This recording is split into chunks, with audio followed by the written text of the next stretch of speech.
What if, what if the way you imagine things actually shapes your reality? Not just wishful thinking, but actually creates it. It's a pretty radical idea, isn't it? It really is. And today we're doing a deep dive into Neville Goddard's 1961 book, The Law and the Promise. His central claim is exactly that. Imagining creates reality. Yeah, and what's so interesting about Goddard, and this book in particular, is that it's not just abstract philosophy. Right. It's packed, I mean really packed, with stories, firsthand accounts from people who apparently used these ideas and saw results. It suggests our imagination isn't just passive. It's the engine, basically. He's saying it's the actual force behind what happens to us. Exactly. Douglas Fawcett, who Goddard quotes, said something like, unlocking the secret of imagining holds supreme power, supreme wisdom, supreme delight. Big claims. Huge claims. So our mission here is to unpack these ideas from Goddard, look at some of the most, well, surprising examples he gives, and just give you a clear sense of this link he draws between imagination and, well, your world. Think of it maybe as a new tool or perhaps a new perspective on your own ability to, influence things. Okay, so let's start right there. That core idea. Imagining creates reality. Goddard's position is pretty uncompromising. He says nothing happens, nothing continues to happen unless there's some kind of imaginal activity supporting it. So, like, the events we see are just the surface. Kind of. The real blueprint, the ongoing support structure, is in our imagination, the patterns we hold there consistently. Okay, so he's basically saying all activity, deep down, is imaginal. That's the idea. And if you can awaken your imagination, direct it consciously. Then it's not just daydreaming. Not at all. It's Right. creative work. You can use it to build up the good stuff you want, keep it going, and also to, well, change or even dissolve the things you don't want. The key then seems to be knowing what you are imagining, like being aware of the inner chatter in pictures. Precisely, because that's what you're busy creating, whether you realize it or not. Which leads to another big concept of his, dwelling therein. Yes. This is crucial. It's not enough to just think of something you want. Like looking at it from the outside. Exactly. He says you have to live in the imagined state, feel it as real. His analogy is like building a house in your mind. You wouldn't just build it and admire it from afar. Right. You'd intend to move in, live there, mentally inhabit the desired reality. Okay, now this is where those stories come in, right? Yeah.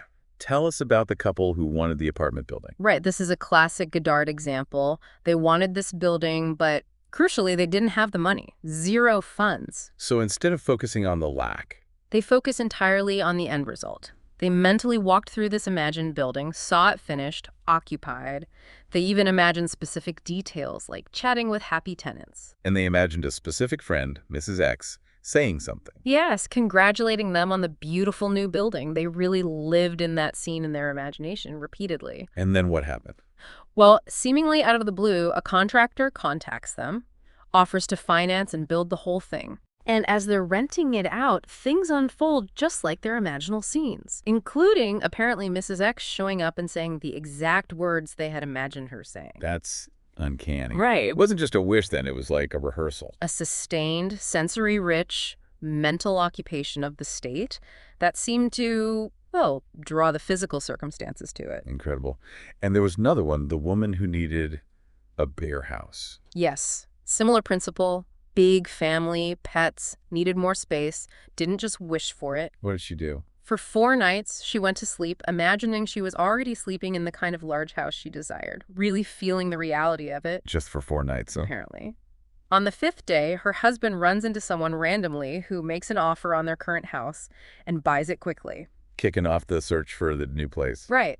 And they find a house, redwood and brick, big living room, cathedral window, even a separate apartment. All features she had mentally dwelt in. Things she specifically imagined.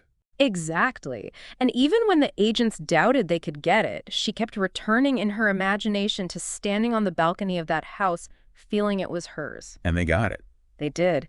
Again, it points to that immersive, detailed feeling state of already having it. So it's about making it feel completely real inside your head first. Okay, but what about the past?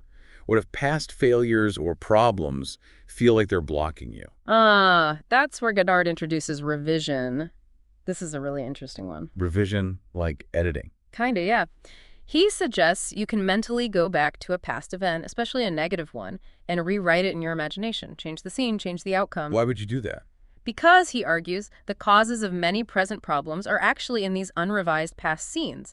The past isn't dead and gone, it's still active, still producing effects now. So you can change his current effect by changing the memory. That's the claim. Go back, replay the scene differently in your mind until it feels real, and that alters its downstream consequences. Okay, examples. There's the story of FB got a really negative letter from a real estate agent about selling a property. Bad news. Instead of just accepting it. Right. FB sat down and mentally rewrote the interaction. Imagine the agent calling with good news. Imagine the conversation, the feeling of relief, the successful sale. Did this vividly. 3 days later, the agent contacts FB. The conversation happens almost exactly as revised, word for word, leading to the sale. Wow. Rewriting the script literally paid off. Seems like it. Then there's LSE. She wanted to marry a specific man she hardly knew. Seems like a long shot. Absolutely. But every night she revised her day. She'd replay it in her mind, but imagine it ending with her being happily married to this man. How detailed did she get? Very. Yeah. She even imagined feeling the weight of a wedding band on her finger. She lived in that feeling. And the result? Within months, he proposed and they got married.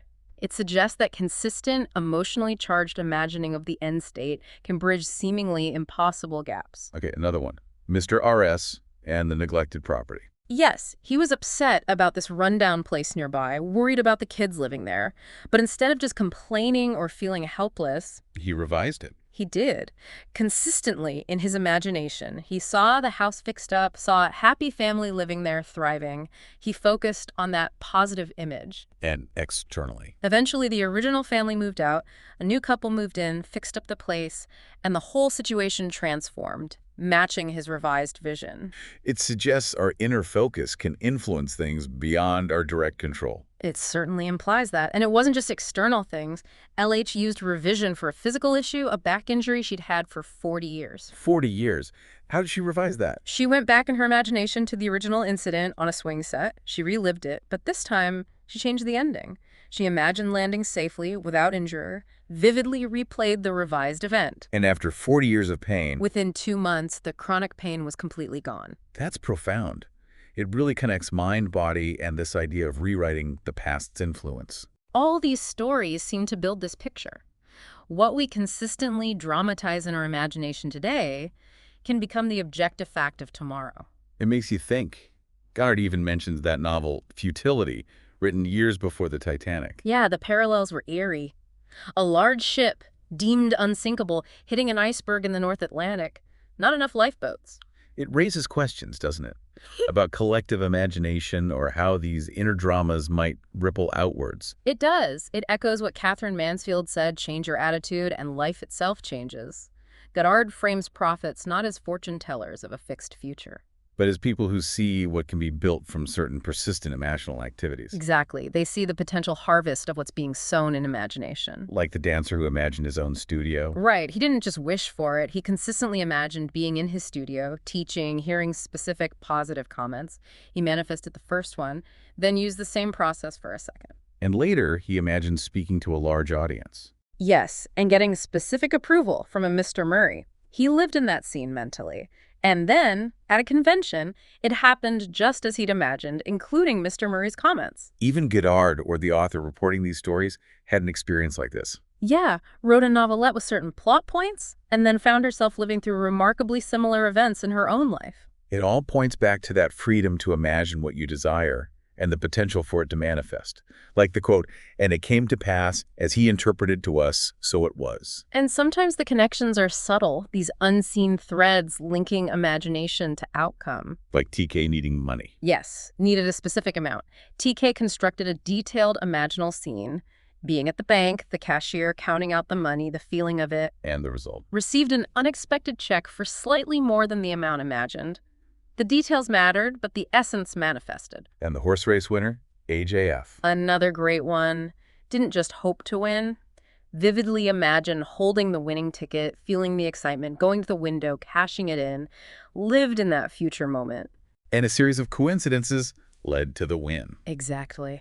Things just seemed to fall into place to allow that imagined scene to become real. It makes you question if anything is truly just chance. Maybe these chance events are just the bridge the imagination builds. That's certainly Goddard's implication, that they're part of the unfolding imaginal drama. This feels connected to what he calls visionary fancy and living in the end. Yes. It's about using imagination not just to reflect life as it is, but to actively represent life as you desire it to be, and by doing so, affecting it. Taking control of the inner narrative. Precisely. Think of FB again, wanting that specific recording of Tristan and Isolde. Was told it wasn't available. But refused to accept that. Right. In imagination, FB heard the salesman confirming it was available, felt the joy of finding it, persisted in that inner reality. And eventually got it, unexpectedly. Yes, there were a series of events that brought the recording to him. It fits with that Anthony Eden quote Goddard uses. An assumption, though false, if persisted in, will harden into fact. Assume the wish fulfilled. That's the core. Like Mrs. GR in a tough legal battle, everyone predicted doom. But she didn't focus on that. No, she ignored the gloomy predictions and focused solely on one thing, imagining hearing the jury foreman say, "not guilty." That was her entire imaginal focus. And that's what happened. That's exactly what happened. She lived in the end result. There are some really dramatic ones, too. RO losing all her furniture. Yes, lost everything, furniture, maid, the lot. Instead of despairing, she started vividly imagining herself back in her apartment, fully furnished exactly as it was. Just imagining it. Just living in that mental picture. And through an unexpected turn of events, she was led right back to her belongings, stored away safely. NFG stuck in the hospital, dreaming of the West Indies. An amazing story. While physically confined, FG took an incredibly detailed imaginative journey. Pictured the ship, the stateroom, the ports, the smells, the sounds, a full sensory experience. And then Won a contest she'd forgotten entering, and the prize was a cruise to the West Indies, almost identical to the one imagined. it's almost unbelievable, the level of detail. It underscores the power of that detailed sensory immersion. And then there's Mrs. M&H facing financial hardship. What did she do? Not imagine specific amounts. No, she focused purely on the feeling. She kept repeating and feeling the phrase, "Isn't it wonderful? Something marvelous is happening to me now." Just focusing on that feeling of wonderful expectation. Yes. And soon, an unexpected, steady income stream started appearing in her life. It points to the power of capturing the feeling of the wish fulfilled. Like MB and her daughter needing money urgently. Right. They didn't just worry, they sat together and imagined money flooding towards the daughter, feeling joyful and abundant about it. A shared imaginal act. Yes. And shortly after, the grandmother unexpectedly gifted the daughter the exact amount needed. So it's not just mental pictures, it's stepping into the feeling of it being real now. Okay, he also talks about shifting the center of imagining. What's that about? It's about moving your awareness, going beyond just observing your current reality through your senses. To conceptually inhabiting a different reality in your imagination. Exactly. Taking your imaginative self as the center rather than your physical self. VH's story is a powerful example. Serious blood clot condition. Very dangerous. What did VH imagine? For a week, intensely imagined running freely, joyfully on a beach. Didn't focus on the illness, just on the feeling of perfect health and freedom embodied in that beach run. And this proceeded? A sudden, medically inexplicable, complete healing. It was about thinking from the state of health, not just thinking of it. Thinking from it, not of it. That's a key distinction. It really is. And JS used this for her brother, who was gravely ill. Ah. She didn't focus on the sickness. She focused on her brother's own deep desire for health, and she imagined the doctors giving a positive prognosis, feeling the relief and joy of that outcome. And the brother recovered. Yes, mirroring the positive outcome she had consistently imagined from the perspective of his well-being. And that story about the mother in San Francisco and the daughter in London. Oh, that's mind-bending. The mother intensely imagined herself being physically present in her daughter's London living room. Just imagined it from San Francisco. Yes. And at that exact moment, the daughter in London had a distinct feeling, almost a vision, of her mother being right there in the room with her. Wow. That really challenges our ideas about space and connection. It suggests imagination operates outside physical limitations. It's non-local. Which leads back to imagination as the fundamental creative power. The potter shaping the clay of reality. Exactly. The world we experience is malleable, it's imaginal clay, and our sustained imagination is the potter. Like the woman in New York wanting to rent her apartment. Simple example. She just started imagining herself already living in her country home, the place she wanted to be, and the apartment rented quickly. She shifted her imaginal center. Or Mrs. MF wanting to spend a year in Europe. Her persistent imaginal scene was standing outside Buckingham Palace, really feeling herself there. That was her focus. And the result? Her husband unexpectedly received a teaching fellowship in England for a year. Her inner scene paved the way. ECA needing the house painted. Wanted it painted and redecorated, didn't have the funds. She imagined the job done and specifically imagined writing the check to pay the contractor in full, feeling the satisfaction of it. And the money appeared. An unexpected inheritance came through that covered the exact costs. She imagined the end, payment complete. Even the grandmother imagining interacting with her granddaughter. Yes, the grandmother kept up these loving, imaginative conversations and interactions with the child who lived far away and hadn't seen her recently. And the child started talking about her. Yes, started talking about Grandma spontaneously, reflecting those unseen imaginative connections. And GB transforming the difficult student and her husband's work situation. Same principle. She stopped reacting to the problems and started consistently imagining the desired outcomes. A happy, engaged child, her husband coming home relaxed and positive about work. And things changed. Tangibly improved in both cases, aligning with her persistent imaginal revisions. It seems it works for big things, but Goddard also includes really small, everyday examples, doesn't he? He does, and they're important. They show the principle is always operating, like GL simply admiring a hat in a shop window. And then? Received it unexpectedly as a gift shortly after. Just a fleeting imaginal connection. Or RK worrying about the sparrows. Yeah, felt bad the pigeons were hogging the food. He started imagining the sparrows eating peacefully, undisturbed. And apparently the pigeons' behavior changed, leaving food for the sparrows. Huh. Even bird behavior. According to the account. And AA wanting a specific painting of a clipper ship. How did that happen? Held the desire, and then through a chance encounter related to some old frames, they ended up being given the exact painting they wanted for free. And RL needing bread during a bus strike. Desperately needed bread, couldn't get any, got on a bus and found a loaf of her specific preferred brand just sitting there on a seat. These small things really emphasize that it's a constant process. Exactly, not just for major life changes, but moment by moment. Which brings us to the creative moment. Acting, not reacting.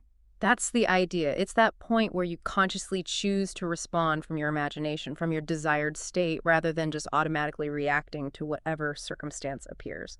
Like JRB seeing the elderly woman miss the bus. Yes. Yeah. JRB felt a pang of regret, wished she could have offered a ride, held that imaginal what if for a moment. Oh, no. Moments later, encountered another elderly woman, looking very similar, who needed a ride in exactly the direction JRB was going. The inner creative act seemed to manifest an opportunity. And JS's vision of light, calming the angry man. That's a powerful one. Faced with an angry man with a cane, JS didn't react with fear, but mentally affirmed a desired peaceful outcome and had a sudden inner vision of light enveloping the man. And the anger dissipated. Yes, replaced by a profound sense of peace and connection, a conscious shift in the creative moment. Finally, Goddard connects all this back to, well, deeper mystical and biblical interpretations, right? He does. He sees these principles, the law of assumption, as the practical mechanics behind what he calls the promise. Promise me. A series of profound, personal, mystical experiences that reveal one's true identity as, essentially, divine. He interprets biblical stories not as history, but as psychological dramas of this unfolding awareness. Experiences like being taken into a divine society. Yes, feeling a unity with a larger, loving consciousness. And the symbolic mystical birth. From the skull? Yes, symbolizing the awakening of the Christ within, one's own wonderful human imagination, and the encounter with David, who symbolizes humanity redeemed. The splitting of the temple, the ascent of the light. All described as stages in this personal, mystical journey of realizing God became man so that man might become God through the power of imagination. Okay, so wrapping this up, we've journeyed through this pretty extraordinary idea from Neville Goddard.